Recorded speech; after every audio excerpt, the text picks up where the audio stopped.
ZNS Total Sports is brought to you by Fourth Terrace Diagnostic Center.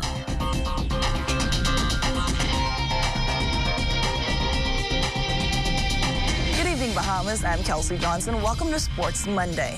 Cancer survivors and their loved ones got a chance to unwind on Saturday, participating in the first ever Soca Fete. Here's Charles Fisher with the report.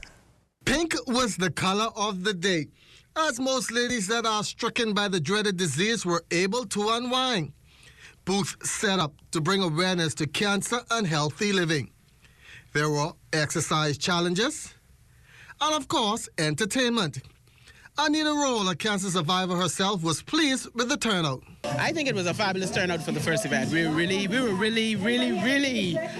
amazed by the amount of persons that came out. Yes, they were able to come out, have a good time, and take their mind off of what is really going on, enjoy life, live, celebrate life. Lots of the ladies are definitely celebrating life. 29-year survivor, Melvern Brown. I've had chemotherapy in 1989. I've been just fine from then. Ever since I've been diagnosed with breast cancer, my diet changed, everything changed. And I think that's what helped. How do you keep the smile on your face knowing that what Guess what? I'm 70 years old. You're just living life to the fullest. Yes. With the support of my husband and my children and it runs in my family, so we all support each other. Evangelist Olive Corley is also a long-time survivor. When I was 29 years old, I was diagnosed with ovarian cancer. For 33 years, it had a reoccurrence in 2003, and now 15 years breast cancer survivor. So that's 33 and 15. That's 48 years since I'm alive, a cancer survivor. And by the grace of God, my God, I bring me through, and I'm feeling fine, no way shaking. And I thank God. It had some ups and downs with the chemo, but I refused to do radiation. So I didn't do any radiation. I refused to do that. I just do the chemo. And God brought me through, and I'm feeling fine. The event was so successful, it had persons asking for more. For ZNS Total Sports, I'm Charles Fisher. Thank you so much, Fisher. Returning to the place where it all started, Misha Major Payne laced up his boxing gloves for the last time as an active fighter. The decorated boxer stepped into the ring with a boastful Jamaican Martin Anderson on Saturday night, just hours before he celebrated his 37th birthday, giving his fight fans one last punch. Major would dance around, landing a punch here and there, but he meant business in the final minutes of the second and came with a flurry of blows in the third, knocking Anderson to the mat on the third punch. Major closed his professional boxing career on a high note with a 23-6 win-loss record. Of the 23 wins, 18 were knockouts.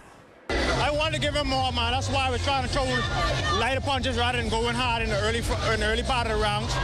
He got me a few good shots, which I liked it, because like I say, I want to fans them to see a good performance, for the last time, before I hang up the gloves forever.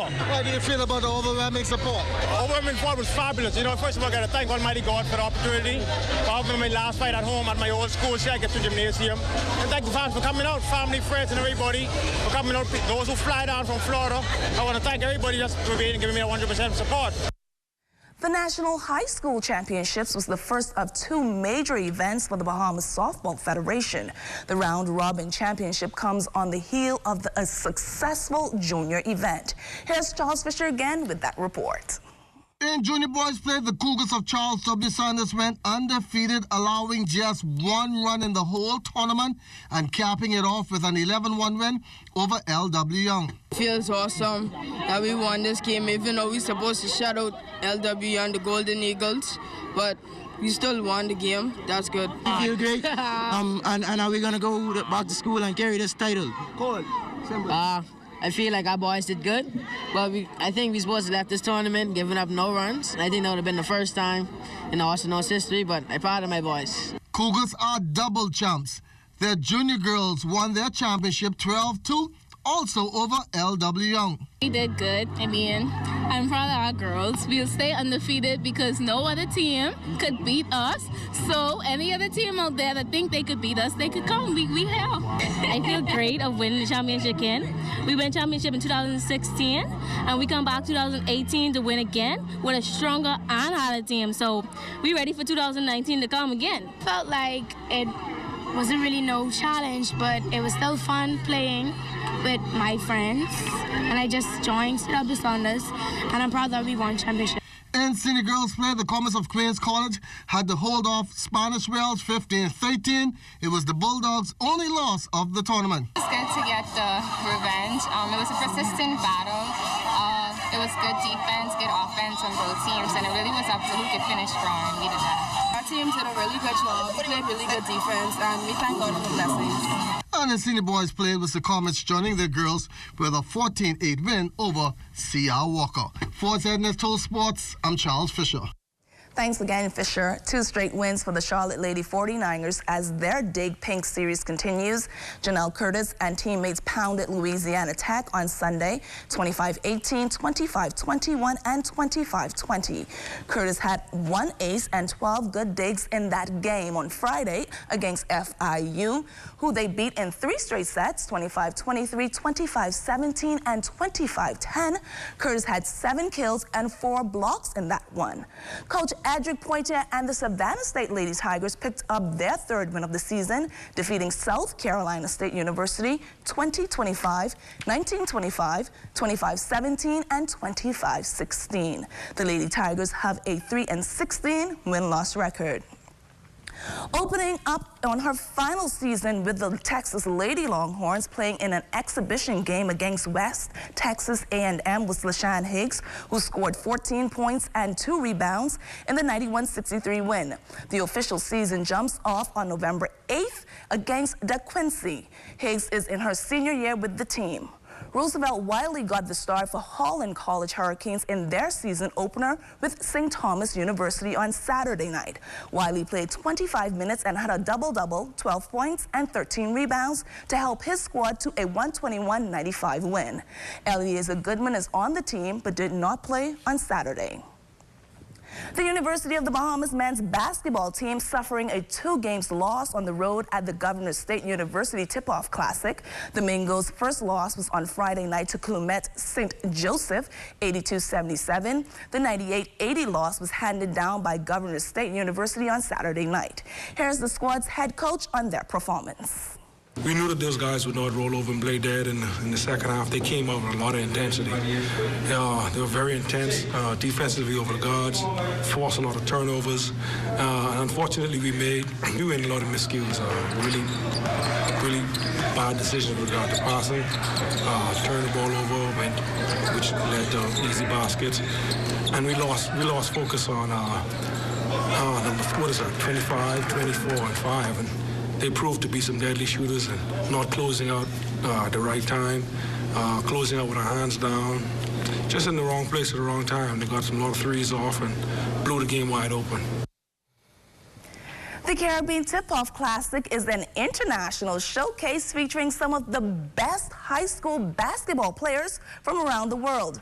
Joining me live in studio are Steve Bands, founder, and Mario Bolag, vice president of the Bahamas Basketball Federation. Welcome to the Bahamas tonight. Thank you. All right, Mr. Barnes, if you can just talk and explain to us, what is the Caribbean Classic, who all are coming down, the big names, and when does it tip off?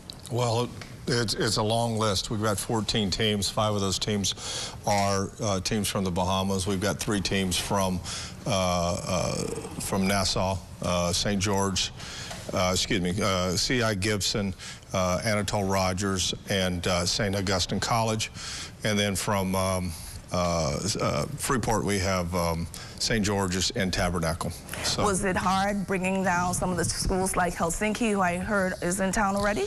Yeah, they got in town today. Yes, it was difficult, but at the same time, since we were putting so many good teams out there and so many good players, that they wanted to travel and come. And so along with them, we got Brewster Academy, who's put 5 players in the NBA in the last 10 years. And Putnam Science won the prep school championship last year. So we've got a lot of guys in here, and we're going to have a lot of NBA scouts because several of these guys are NBA potential candidates. Now, Mr. Bowleg, this must be a good venture for the Federation, knowing that we always have tournaments, but none designed or complements the high school regime. How important is it to get our high school players back on the court? You know, it's always been the mandate of the Federation to develop basketball players to proceed to the next level. And, you know, a tournament such as this magnitude allow us to give those high school players the exposure that is needed in order for them to get to the next level. And so definitely having the NBA scouts and the Division I college coaches come in and watch these guys.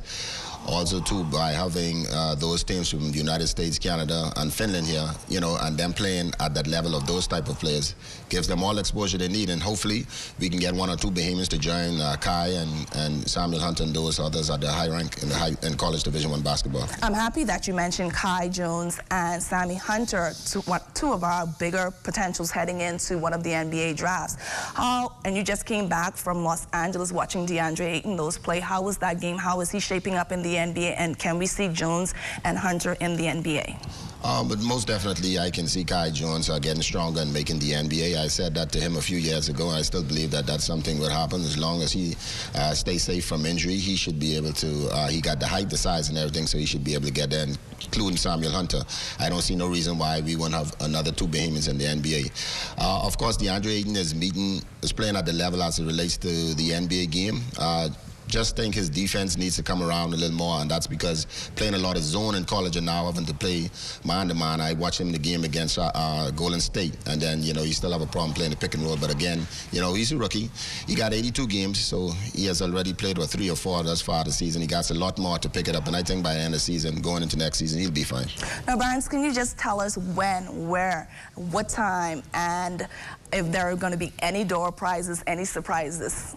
Well, the surprises are going to be those players getting out there. I don't think people realize how good these guys are, and a lot of slam dunks and a lot of three-pointers. It starts on Friday, November 2nd at 9 a.m. It'll go all the way to 10 o'clock at night. Do the same thing on Saturday, and then on Sunday we'll have it start at 9 a.m. Have 6 games in a row. So we've got a bunch of games in a row, a lot going on, a lot of surprises, like you say there, and so we're really excited about it. One thing we're really excited about is the cost. It's just $10 for adults, $5 for students and youth. And then if you want to, you can get a $25 ticket that'll put you in every game. Every game, you can be there the whole time. Well, thank you so much for joining us live on the Bahamas tonight. We wish you luck in your classic. Well, that's all the time we have for sports. Once again, I'm Kelsey Johnson.